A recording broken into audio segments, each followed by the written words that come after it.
Em fevereiro deste ano, Nova York vai comemorar o centenário da exposição que mudou o curso da arte moderna nos Estados Unidos.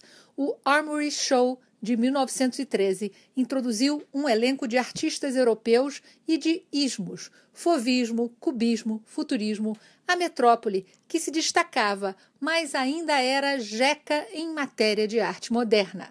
No Museu Metropolitan de Nova York, a curadora Yael Birot montou uma pequena exposição para que o público não esqueça um continente inteiro, onde artistas como Picasso e Matisse buscaram inspiração, mas cuja arte foi tratada com paternalismo pelos que se diziam revolucionários.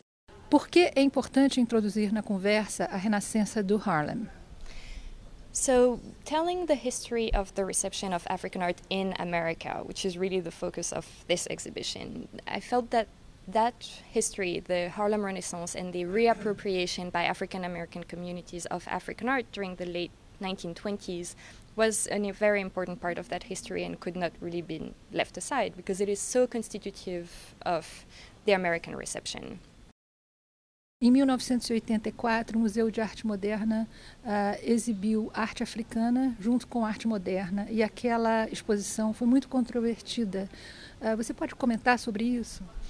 So the 1984 exhibition at the Museum of Modern Art called Primitivism in 20th Century Art, Affinity Between the Tribal and the Modern, did spark a lot of controversy at the time. In that exhibition, the modern artists were the stars. They were at the center. And the African objects were really just there as props, shown next to them because of their role in influencing the artist and not for what they were themselves.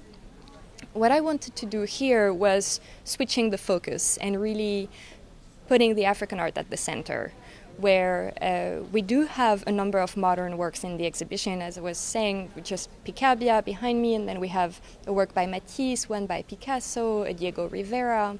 But all these works I selected precisely because they were exhibited next to the African art that we see around us at that time. So it's a quite literal recreation of the settings in which African art was seen, and the African works exhibited here were seen in New York during the 1910s and 20s.